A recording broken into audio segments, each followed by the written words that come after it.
කොහොමද ඉතින් ඔයාලට මම ඉතින් අද අරගෙන ආවේ අලුතින් ඉපදුණු බබෙක් ගැන අලුත් අම්මලාට එන ප්‍රශ්න ගොඩක් ගැන. ඉතින් මේක මම හරියටම මේක තමයි මේ අනුමත දෙය කියලා කියන්නේ. මොකද මම මේ වීඩියෝ එක ගෙනාවේ මගේ අත්දැකීම් ඔයාලත් එක්ක ෂෙයා කරගන්න. ඉතින් බබෙක් හම්බුණාට පස්සේ අම්මා කෙනෙක්ට පළවෙනිම අභියෝගය මොකද්ද? පළවෙනිම අභියෝගය තමයි තනියෙන් ඉන්න අම්මා කෙනෙක් නම් මේ බබාව කොහොමද අපි නාවන්නේ කියලා. ඉතින් මේ අභියෝගය මම ගොඩක් සතුටින් බාරගත්තා කිසිම ප්‍රශ්නයක් නැතුව. ඉතින් සමහර අම්මලාට නම් ගෙදරින් උදව්ව තියෙනවා, අත්තම්මලා කිරියම්මලා ඉන්නවා. ඉතින් මේ හැමදේම ගොඩක් අම්මලාට තියෙනවා. ඉතින් ඒ වගේම සමහර අම්මලා ඉන්නවා මේ හැමදේම තනියම විඳ දරා ගන්න ඕනි. ඒ හැමදේම තනියම බාර ගන්න ඕනි. ඉතින් මමත් ඒ වගේ කෙනෙක්. මමත් මගේ චූටි පැටියගේ හැමදේම තනියම තමයි කරන්න බාරගත්තේ. ඉතින් ගෙදර ආවට පස්සේ පළවෙනිම අභියෝගය තමයි එයාව නාවන්නේ කොහොමද කියලා. ඉතින් පහුවෙන ටිකට් කපලා ඇවිල්ලා පහුවෙනිදා ඉඳන්ම එයාව නාවලා පිරිසිදු කරන්න ඕනේ. ඉතින් අපිට කොච්චර අමාරුව තිබ්බත් ඒ අභියෝගය මම සතුටින් බාර අරගෙන මං ඒ දේ කරා. ඉතින් නාවන එක ගැන කිව්වොත් එහෙම ඉස්සෙල්ලාම මම අතින් තමයි එයාව නෑවේ. කිසිම භාජනයක් පාවිච්චි කරන්නේ නැතුව එයාගේ ඔළුව හැම ගොඩක් චූටිනේ. ඉතින් අතින් දාන වතුර ටික එයාට ඇති. ඉතින් විනාඩි 5ක් වගේ ඇතුළත එයාව නාවලා සොදලා ටක් ගාලා ඉවර කරන්න ඕනේ. ඉතින් මම ගේ ඇතුළෙම තමයි කාමරේම තමයි නෑවේ. මොකද මෙහි එළිය ගොඩක් සීතල හින්දා. නාන එක ගැන මම සම්පූර්ණ වීඩියෝ එකක් වෙනම වීඩියෝ එකකින් අරන් එන්නම්. මොකද නාන එක ගැන බබා නාවන එක ගැන කතා කරොත් ඒක ගැන ගොඩාක් දේවල් තියෙනවා කතා කරන්න. ඉතින් ඒ හින්දා මම හිතුවා වෙනම ඒ ගැන කියන්නම් කියලා. මේ වීඩියෝ එකේ ඒ ගැන විතරක් කිව්වොත් එimhe වීඩියෝ එක විනාඩි 15කටත් වඩා දික් වෙයි නාවන එක ගැන විතරක් කියලා. ඉතින් ඊළඟට අපි කතා කරමු බබාගේ පෙකණිය.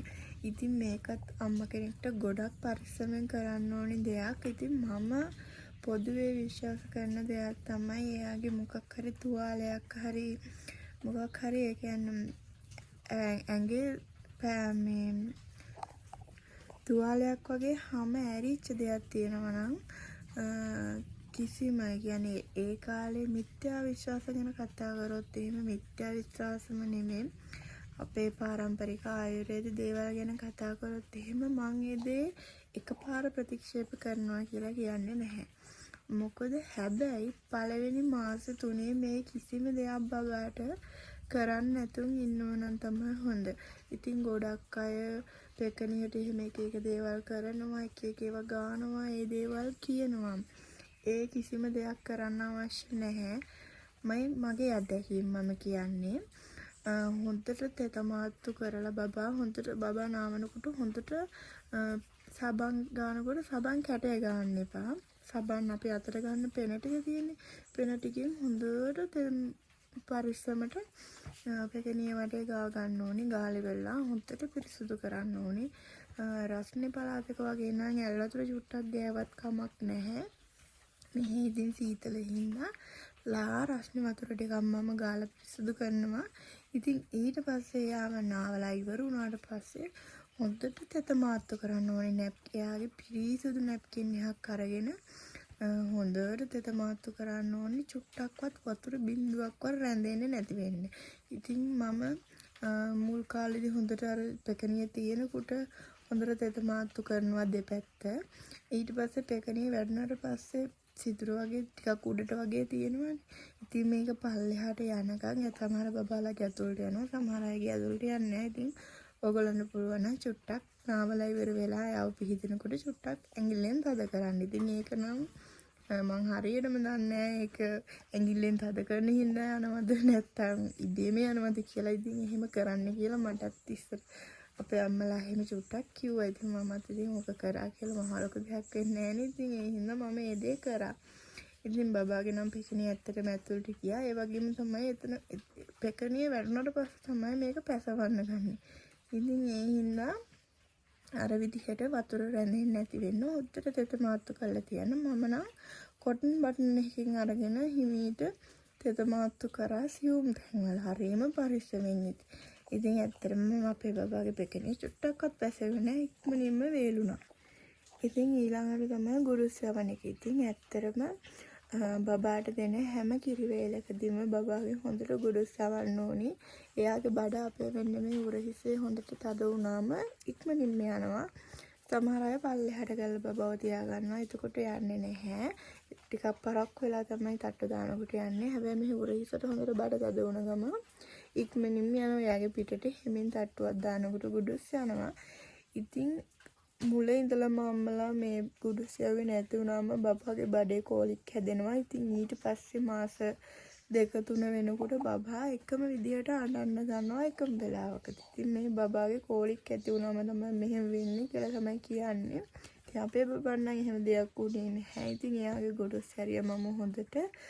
ඉතින් හැම කිරි වේලකදීම පුළුවන් තරම් ගොඩස් යවන්න. ඉතින් ඊළඟට තමයි එයා අඬන හේතු. ඉතින් අලුත ඉපදුන බබෙක් අඬන හේතු තමයි සීතලට අඬනවා, බඩගින්නට අඬනවා, නිදිමතට අඬනවා. ඔය ප්‍රධාන හේතු තුනට තමයි එයා අඬන්නේ. ඉතින් අම්මා කෙනෙක් දන්නවා. තමන්ගේ දරුවගේ තමන්ගේ අම්මා දන්නවා, දරුවගේ අම්මා දන්නවා මෙයා අඬන්නේ මොන හේතුවද. සමහර අම්මලාට අත්දැකීමක් නැති වෙන්න පුළුවන්. හොස්පිටල් එකේදීත් මම දැක්කා. සමහර අම්මලාට හිතාන්න බෑ බබා අඬන්නේ ඇයි කියලා. ඉතින් මිඩ්ෆයිව් මිස්ලා නර්ස්ලා අරගෙන ඉතින් එක්කෝ ආයේ ගුඩුස් යවනවා. එතකොට එයා අඬන එක නතර කරනවා. අර බඩේ ගෑස් ගතිය පිළිල වැඩි වුණාම එයා අඬනවා. එයාට අපහසු හින්දා. ඉතින් ඒ හින්දා එයා හොඳට ගුඩුස් අරලා එයාට හොඳට කිරි දීලා එයා හොඳට නිදි කරලා එයාව හොඳට සීතල නැති වෙන්න හොඳට ඔතන්න ඕනි. මේ සීතල පැත්තක වගේ නම් මේ අත්තට දාන මිට්ස් තොප්පි පුළුවන් නම් බොඩි ෂූට් එකක් අඳින්න පුළුවන් නම් ඒ විදිහට අඳලා හොඳට උණුසුම ගන්න ඕනේ. මොකද එයාට සීතල මේසා ප්‍රශ්නයක් නැහැ. ඉතින් මේ විදිහට තිබ්බම ඇත්තට මෙයාගේ බර අපි හිතනවට වඩා වේගෙන් හැදෙනවා. එයා හොඳට වර්ධනය වෙනවා. ඒ දේවල් වෙනවා. එයා අඬන්නෙත් නැහැ. ඉතින් ඒ වගේම බබා අඬන විදිහ අනුව අපිට පුළුවන් බබා අඬන හේතුව හොයාගන්න. බබා මේ විදිහට මූණ මෙහෙම පැත්තකට හරව අඬනවා නම් එයා අඬන්නේ බඩගින්නට. එයාට කිරියෝනි වෙලා. ඉතින් ඒක අම්මට දැනගන්න පුළුවන්. එයා අඬනවා කකුල් දෙක ඇදගෙන දික් කරගෙන. නිකන් ඇඟ ඇදීලා වගේ. ඒ යන්නේ එයාගේ බඩේ ගෑස් ගතිය වැඩි වුණාම. ඉතින් ඒ වෙලාවල හොඳට ගොඩුස් හරින ආය ක්‍රමයක් තියෙනවා. එයාව හරවලා මුණින් අතට හරවලා මෙහෙම අතේ තියාගන්න ක්‍රමයක්. ඉතින් ඒක පුරුදු කෙනෙක් නම් විතරක් කරන්න. මොකද සමහර අයට බැලන්ස් නැහැ. බබාව හරියට හුරු නැහැ. එහෙම කෙනෙක් ඒ වගේ දේවල් කරන්න යන්න එපා. පුළුවන් නම් බබාව ටමිට අයින් තියන්න. මුණින් අතට හරවලා එයා ඉපදුණු දවසට පස්සේ දවසේ ඉඳලම මම නම් ගෙදර ගෙන ආපු දවසේ ඉඳලම එයාව ටමිට අයින් තිබ්බා. මුල් දවස්වල නම් ඉතින් එයාව විනාඩියක්වත් තියන්නේ නැහැ. තප්පර 15ක් 30ක් විතර චූටක් හරවලා තියෙනවා. ටක් ගාලා අනිත් පැත්ත හරවනවා. ඉතින් ඊට පස්සේ යා ටික ලොකු වෙන්න එයා එහෙම තියෙන වාර ගන්න වැඩි කරනවා. ඉතින් එතකොට එයාගේ බඩේ ගෑස් ගතිය තියෙනවා නම් ඒක අයින් වෙනවා. ඉතින් හස්බන්ඩ් තමයි අර විදිහට අනිත් පැත්ත හරවලා තියන්නේ. මටත් ඇත්තටම කන්ට්‍රෝල් නැහැ. එයාව එහෙම තියාගන්න මොකද එයා දඟලනවා. ඉතින් ඒ වගේම තමයි එයා අඬනවා මේ කන් ඇස් එහෙම කස. ඉතින් එහෙම ගොඩක් වෙලාවට අඬන්නේ එයාට නිදිමත වුණාම. එයාට නිදිමත වුණාම තමයි එයා ඇස් මෙහෙම අතුල්ල කන් අතුල්ල එහෙම අඬන්නේ. එයාට නිදිමත සැර වුණාම. ඉතින් එතකොට කරන්න ඕනේ එයාව නිදි කරන එක. ඉතින් මේ ප්‍රධාන හේතු තුන තමයි අපිට දැනගන්න පුළුවන් බබා අඬන්නේ ඇයි කියලා. ඉතින් ඒ විදිහ බලලා අපිට එයාට අවශ්‍ය දේ කරන්න පුළුවන්. ඉතින් එහෙම හරියටම අඳුරගත්තට පස්සේ අපිට එයාත් එක්ක ගනුදෙනු කරන එක හරිම ලේසියි. එතකොට අපිට සතුටින් ඉන්න පුළුවන්. එයාට සෑල්ලුවෙන් සතුටින් ඉන්න පුළුවන්. ඉතින් ඊළඟට තමයි එයා නිදි කරන එක. සමහර බබාලා රැට නිදාගන්නේ නැහැ. ඇත්තටම ඇහැල්ලා ඉන්නේ. ඉතින් මුල් දවස්වල මාටත් මේ ප්‍රශ්නේ සමහර වෙලාවකට තිබ්බා. ඉතින් දවස් 5කට එක දවස් සතියකට එක දවසක් ওই විදිහට එයා රැට ඇහැල්ලා ඉන්න දවස් තිබ්බා. ඉතින් ඒ දවස්වල සමහර වෙලාවට අපිත් අලුත්නේ. ඉතින් අපි හරියටම දන්නේ නැහැ එයා අඬන්නේ ඇයි, ඇහැල්ලා ඉන්නේ ඇයි. ඉතින් මේ දේවල් හරියටම අපි දන්නේ නැහැ. ඉතින් මම ChatGPT තමයි ඇත්තටම පාවිච්චි කරේ. මම අලුත් අම්මා කෙනෙක් විදිහට මටයි හස්බන්ඩ්ටයි උපදෙස් ගන්න හොඳම කෙනා වුණේ ChatGPT. ඉතින් ඔයාලා විශ්වාස කරන්නවත් නැතිව එයා නොදන්න දෙයක් නෑ. ඇත්තට මෙයා ඒ දෙන අපිට දෙන සොලියුෂන් එකට ඇත්තටම වැඩ කරනවා. බබත් හොඳට නිදා ගන්නවා. එයා අඬන හේතු ඔක්කොම නැති වෙනවා. ඉතින් ඒ හැමදේම හරියටම निराකරණය කරගන්න පුළුවන් වුණා. ඉතින් මේ අලුත් තාක්ෂණය භාවිතා කරලා. ඉතින් ඒ හින්දා තමයි මට අත්දැකීමක් තියෙන හින්දා මම මේ දේ මේ අලුත් අම්මා කෙනෙක්ට ෂෙයා කරගන්න. ඉතින් ඊට වඩා දේවල් ගොඩාක් දන්න අය ඇති. ඉතින් ඇත්තටම ඒ අයගේ දැනුම ඒ විදිහටම තියෙද්දි ඒක හැමෝටම බෙදන්න. ඉතින් මම සම්පූර්ණ හැමදේම දන්නේ කෙනෙක් නෙමෙයි. මම මගේ අත්දැකීම තමයි මේ තවත් කෙනෙක්ට එහෙමවත් නොදන්න කෙනෙක් එක්ක ෂෙයා කරගන්නේ. ඉතින් මම බබාව ස්ලීප් ට්‍රේනින් කරන්න පුරුදු කරගත්තේ කොහොමද? ඉතින් එයා මුල ඉඳන්ම හවස ඉඳලා රෑ වෙනකන් නිදා ගන්න මම ට්‍රේනින් කරගත්තා. ඉතින් අලුත් බබෙක්ට ඇත්තරම නිින්ද තමයි අවශ්‍ය. අපි හිතනවා එයා දවල්ට ගොඩක් නිදාගත්තොත් රැට නිදා ගන්න නැති වෙයි. එහෙම හිතන. එහෙම කියලා එයාව දවල්ට නිදි කරන්නේ නැතුව තියෙනවා. ඒ වගේ දේවල් තියෙනවා. ඉතින් ඇත්තටම මේක ගොඩක් වැරදි. මොකද එයා වැහැරවගෙන තියාගෙන එයාත් එක්ක සෙල්ලම් කර ඒ දේවල් කරොත් එයා ඕනිවට වඩා උද්දීපනය වුණොත් එහෙම එයා රැට නිදාගන්නේ නැහැ. ඉතින් මේ පළවෙනි හේතුව. ඉතින් ඊළඟට තමයි නිදි දෙකක් අතර ગેප් එක. ඉතින් එයා නිදාගෙන සමහර බබාලා නිදාගෙන ටිකක් වෙලා හැල්ලා ඉන්නවා නිදා ගන්නවා ඒත් රැට නිදා ගන්නවා. එහෙම බබාලා ඉන්නවා. හැබැයි සමහර බබාලා ඉන්නවා එයා දවල්ට නිදාගෙන ආපහු හැරිලා ආයෙ නිදා ගන්න වෙලාව. ඉතින් මේ ඇහැල්ලා ඉන්න වෙලාව අඩු වුණාම එයා රැට නිදාගන්නේ නැහැ. ඉතින් මේ නිදාගෙන ඉන්න වෙලාව ටික නිදාගෙන ඇහැරලා ඉන්න වෙලාව ටිකක් වැඩි කරන්න ඕනේ. පැයක් එකමාරක් ඒ වගේ. ඉතින් ඒ වගේ වෙලාවක් අපි ඇහැරලා යාව කාම් එකේ තියාගන්න ඕනේ. ගොඩක් සෙල්ලම් කරන්න උද්දීපනය කරන්න ඒ දේවල් කරන්න යන්න හොඳ නෑ. යාව හරි කාම් එකට තියාගන්න ඕනේ. ඉතින් එයා ඇත්තටම හොන්දට රැට නිදා ගන්නවා. එයාගේ මනස එයාගේ නිින්ද හරියට වැඩ කළා හැමදේම හොද්දට නිදාගෙන එයා අපිත් එක්ක ඉන්නේ. ඉතින් ඒ වගේම තමයි එයාට රූටින් එකක් තියාගන්න. ඉතින් දවල්ට නිදා ගන්නවා එයා නැගිටිනවා ආයෙ නිදා ගන්නවා නැගිටිනවා. ඉතින් මුල් දවස්වල නම් ඉතින් බබාලාගේ ඕක තමයි රූටින් එක. එයා නිදා ගන්නවා නැගිටිනවා නිදා ගන්නවා නැගිටිනවා. ඒක ඉතින් මම කරපු වැඩි දේ තමයි එයාව උදේම නැගිටට පස්සේ එයාගේ පැම්පස් මාරු කරලා ඒ දේවල් කරලා එයාව ආපහු චුට්ටක් නිදි කරවනවා. ඊට පස්සේ උදේ 9ට විතර එයාව හොඳට නාවනවා. නෑවුවට පස්සේ එයා ආපහු නිදා ගන්නවා. ඉතින් මුල් දවස්වල මම බබාලාට පැම්පස් දාන්න හොඳ නෑ එකයි මේකයි කියනවා. ඉතින් මම පාවිච්චි කරන්නේ නැහැ. හැබැයි එයාට පැම්පස් දැම්මේ නැති හින්දා එයා ඇහැරුණාම එයා යුරින් පාස් කරලා ඇහැරුණාම එයාට සීතලයි. එයා ඒ හින්දා ආපහු දාලා ඇහැරෙනවා. ඉතින් එතකොට එයාගේ නිින්ද කැඩෙනවා. ඉතින් මේක එයාට ගොඩක් අමාරුයි. ඉතින් ඒකම හේතුවක් වුණා එයා රැට ඇහැරලා ඉන්න. ඉතින් මේ හේතුව හොයාගන්න මට ගොඩක් කල් ගියා.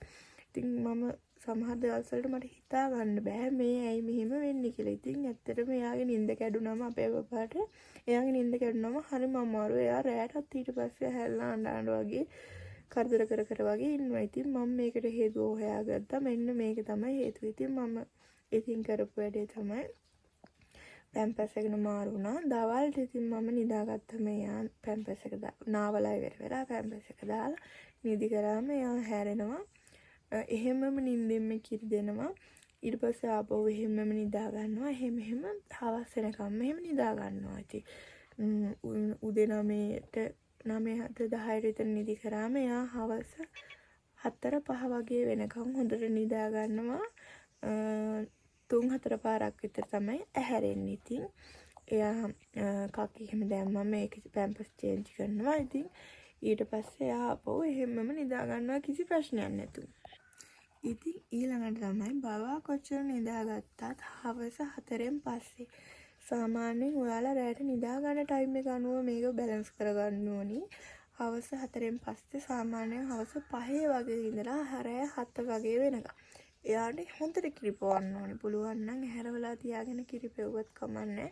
එයාගේ නින්ද කැඩි කැඩි වගේ උත්තර කිරිපෙවුවක් කමන්නේ කිරිපොණු වාර ගන්න ටිකක් වැඩි කරන්න. يعني වාර ගන්න එක්ක වැඩි කරන්න නැත්නම් එයාට කිරි දෙන්න ටයිම් එක වැඩි කරන්න. සමහර අම්මලා පැය දෙකෙන් දෙකට තුනෙන් තුනට එක විදිහට දෙන්නේ.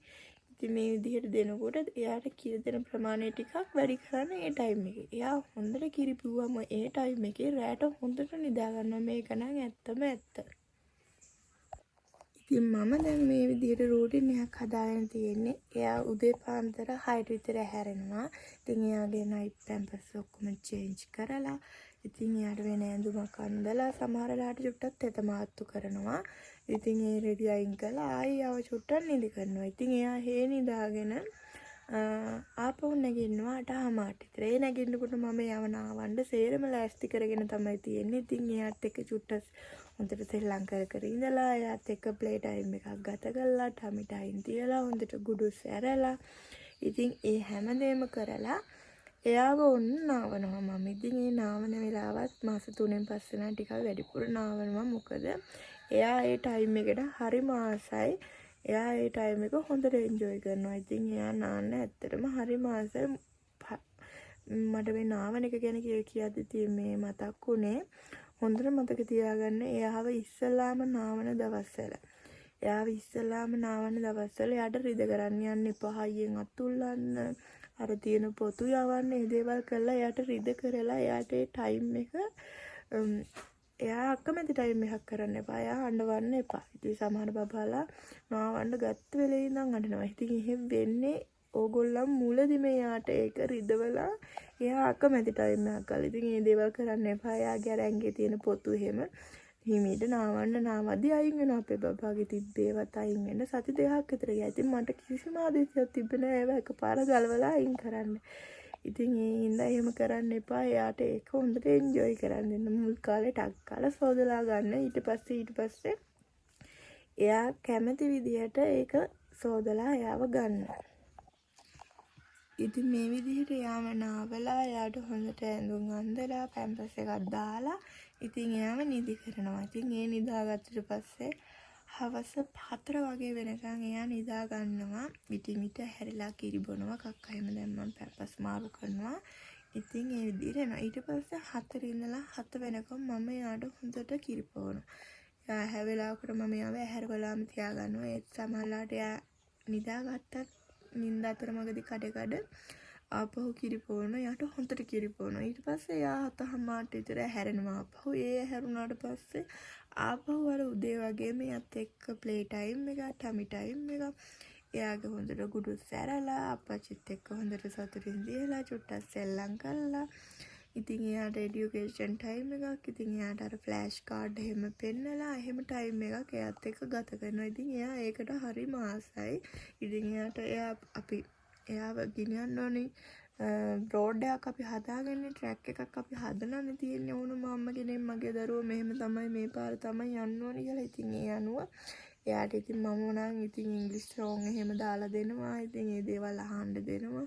ඉතින් මේ දේවල් ගොඩාක් එයාගේ මනසට බර කරන්න එපා. පොඩි විනාඩි 15ක් 20ක් වගේ එයාගේ වයස වැඩි වෙන්න මේ දේවල් වැඩි කරගන්න ඕනේ. ඉතින් එහෙම තියලා ආපහු 8ට විතර මම එයාව හොඳට ආපහු හොඳ වොෂ් එකක් දානවා. ඉතින් පොඩි බේස්මක තමයි එයාව හවසට මම වොෂ් එකක් දාන්නේ. ඉතින් ඒ දාලා එයාව හොඳට අඳලා එයා උණුහුමේ හොඳට පැම්පර්ස් එක දාලා එයාව තිබ්බම එයා හොඳට නිදා ගන්නවා. ඉතින් කාලා බීලා අපි ඇන්තට එනකොට එයා හැරෙනවා. ආපහු කිරි බීලා එයා එළි වෙනකම් ඉතින් කිරි බිබී නිදා ගන්නවා ටික හැරි. ඉතින් මේ විදියට ඇත්තටම මම රූටින් එකක් හදාගෙන තියෙන්නේ. හොඳ ස්ලීප් ට්‍රේනින් වෙලා තියෙන්නේ. ඉතින් ඇත්තටම මේක මගේ හැම වැඩක්ම කරගන්න පුදුම තරම් පහසුවක් වුණා. ඉතින් මේ දේවල් තමයි මුලදී ඉඳලම අපි බබාගේ හදාගන්න ඕනේ. ඉතින් ඊළඟට තමයි සමහර බබාලාගේ කඳුළු වෙනවා. ඉතින් අපේ බබාගේත් එක හැකින් කඳුළු ආවා. ඇත්තටම ඒක නෝමල් තත්ත්වයක්. يعني චුට්ටක් කඳුළු වෙනවා, චුට්ටක් අබ ගතියක් තියෙනවා. ඒක නෝමල් තත්ත්වයක් අලුතින් ඉපදුණු බබෙක්ගේ. මොකද යාළගේ අර කඳුළු ග්‍රන්ථි එහෙම ඒවා හැදෙන්නේ එතකොටනේ. ඉතින් අපිට පුළුවන් නම් මීට සොෆ්ට් මසාජ් එකක් මෙහෙම තද කරලා නෙමෙයි ගොඩක් සොෆ්ට්ට පොඩි මසාජ් එකක් මෙහෙම දෙන්න පුළුවන් නම් හොඳයි මේවට. ඉතින් එතකොට ඒ ගතිය අඩු වෙනවා. හැබැයි ගොඩක් කඳුළු වෙනවා නම් කබ ගතිය ගොඩක් තද කහ පාටට මෙහෙම ඇලිලා තියෙනවා නම් ඒක නෝමල් නෙවෙයි. ඒක සමහර විට මොකක් හරි විස බීජයකින් හරි එහෙම මොකක් හරි තත්ත්වයක් වෙන්න පුළුවන්. අනිවාර්යෙන් ડોක්ටර් කෙනෙක්ගෙන් උපදෙසක් හරි මිඩ්වයිෆ්ට හරි කියලා ඒක පෙන්න ගන්න ඕනේ. ඒක අසාමාන්‍ය තත්ත්වයක් නෑ. ඒ වගේම තමයි බබාලට එන චූටි රතු පාට බිබිලි. ඉතින් මේවට රත කල්කය කියලා දෙනවා. ඉතින් මම නම් ඇත්තටම කියන්නේ මාස 3ක් යනකම් බබෙට කිසිම දෙයක් කටට දෙන්න එපා. රත කල්කය නෙමෙයි මාස 6ක් යනකම් කිසිම දෙයක් දෙන්න එපා. කටෙන් ඇතුළට මව්කිරි ඇරෙන්න. ඒ වගේම තමයි ඇඟේ ආලේප කරන ඒවා ඔය බෙහෙත් දාලා තම්බලා නාවන ඒවා ඒ දේවල් මාස 3ක් යනකම් කරන්න එපා. මොකද අපිට විශ්වාස කරන්න බෑ මේ දේවල් අපේ ඇතින් 100% පිරිසිදු වෙනවා කියලා. මොකද ඉස්සර කාලේ මේවා අපිට අපේ ස්වභාවික පරිසරයේම මේ බෙහෙත් අර්ග හොයාගන්න පුළුවන් වුණාට අපි දැන් මේ දේවල් කියන්නේ බෙහෙත් බඩු කඩවල වලින්. ඉතින් ඔයාලා විශ්වාස කරනවද මේවා 100% පිරිසිදුයි කියලා? කොහෙත්ම නැහැ. මේවා 100% පිරිසිදු නැහැ. ඉතින් මේ වගේ එක දිලීර වර්ග තියෙන්න පුළුවන්, බැක්ටීරියා තියෙන්න පුළුවන්. ඉතින් මේවා බබාගේ බඩට හරි එයාගේ ඔය සමහර බබාලගේ බිබිලි දාලා තියෙනකොට ඒවා ටිකක් තුවාල වෙලා වගේ තියෙනවා. ඉතින් මේවට ගියාම මේවා ඇලර්ජි වෙලා බබාට එක රෑෂ් වර්ග, බඩේ අමාරු එක ලෙඩ ගොඩක් එන්න පුළුවන්. ඒ හින්දා මාස 3ක් යනකම් මේ කිසිම දෙයක් කරන්න එපා කියලා තමයි මගේ නම් ඇත්තටම මතය. ඉතින් කට්ටිය මොනවා කියයිද දන්නේ මට. මේක මගේ මතය තමයි මම ඔයාලට කියන්නේ. ඉතින් මම නම් ඒ කිසිම දෙයක් කරේ නෑ. ඉතින් කියනවා කන් විද්දාම එක දේවල් ගන්න ඕනි. ඒ දේවල් අනේ කිසිම දෙයක් ගන්න එපා. මමත් බබා එකන් විද්දට පස්සේ කන හොඳට පිරිසුදුව චුට්ටක් පළවෙනි දවස් දෙකේ චුට්ටක්වත් වතුර ගෑවුවේ නෑ. ඊට පස්සේ මම යාව හොඳට නෑවුවා. සබන් දාලා හොඳට තෙත මාත්තු කරලා වතුර මෙහෙම කන මෙහෙම ගසලා යාගේ අර වතුර රැඳිලා තියෙනවනම් ඒ දේවලුත් යවලා හොඳට තෙත මාත්තු කරාම අනේ එයාගේ කන පැසවන්නේ නැහැ. ඉතින් මේ දේවල් ඉතින් හරියටම මගේ අත්දැකීමෙන් මං වින්ද හින්දා තමයි ඇත්තටම ඔයාලත් එක්ක ෂෙයා කරගන්න හිතුවේ. ඉතින් ඒ වගේ දේවල් කරන්න එපා. ඉතින් ඒ වගේම තමයි යාගේ මාස දෙකේ බෙහෙත් එක විද්දම ඉතින් මම වෙනදා වගේම එයාව නෑවුවේ නැහැ, කිසි දෙයක් කරේ නැහැ. එයාව ගෙදර ගෙනල්ලා එයා වෙනදා ඉන්න විදිහට තියාගෙන එයාගේ හොඳට තෙත මාත්තු කරලා එයාගේ ඇඳුම් මාරු කරලා එයාව හොඳට නිදි කරා. ඉතින් එයා වෙනදා වගේම රෑලි වෙනකන් නිදාගත්තා. උණ ගත්තේ නැහැ. ඉතින් සමහර අම්මලා අනේ අද බෙහෙත් තිද්දනේ, අනේ අද බබාගේ රෙදි මාරු කරන්නේ, අනේ අද මෙයාව හොදන්න බෑ, අනේ මෙයාව පිහිටන්න බෑ. ඒ වගේ දේවල් කරනවා. ඉතින් ඒකෙන් වෙන්නේ බබාගේ විස බීජ වැඩි වෙලා එක්කෝ බෙහෙත් තිබු දන පැසවන්න පුළුවන්. ඇඟේ තියෙන විස බීජ හින්දා යාට උණ අරගෙන වෙන ලෙඩක් හැදෙන්න පුළුවන්. ඉතින් මේ වගේ දේවල් වෙන්න පුළුවන්. ඉතින් ඒ වගේ දේවල් කරන්න එපා කියලාත් මං කියනවා. ඇත්තම කිව්වොත් මම ගෙනාවු ළමා පැනඩෝල් එක තාම කඩලවත් නැහැ. මොකද යාට උණක්, හෙම්බිරිස්සාවක්, කැස්සක් මේ කිසිම දෙයක් හැදුනේ නැහැ. අඩු ගානේ පැසවීමක්වත් උනේ නැහැ කිසිම තුවාලයක. ඉතින් මේ විදිහට පරිස්සමට බලාගෙන ඒ ප්‍රතිඵල තියෙන හින්දා තමයි ඒ දේවල් මම ඔයාලත් එක්ක ෂෙයා කරගන්න හිතුවේ. ඉතින් අලුතින් බබෙක් ගෙනාවම තියෙන මූලිකම දේවල් තමයි අම්මලා දෙන ප්‍රශ්න ටිකක් තමයි මම ඉතින් අද ඔය ඔයාලත් එක්ක බෙදාගත්තේ. ඉතින් තව මොනවා හරි ඔයාලට ගැටලු තියෙනවා නම් කමෙන්ට් එකක් දාන්න. මම දන්න දෙයක් නම් මම අනිවාර්යෙන්ම ඒකට රිප්ලයි එකක් දාන්නම්. මේ හින්දා තමයි මෙහෙම කියලා. ඉතින් එහෙනම් මම අදට ගිහින් එන්නම්. ඔයාලා හැමෝටම බුදු සරණයි. අපි අලුත් වීඩියෝ එකකින් හම්බෙමු.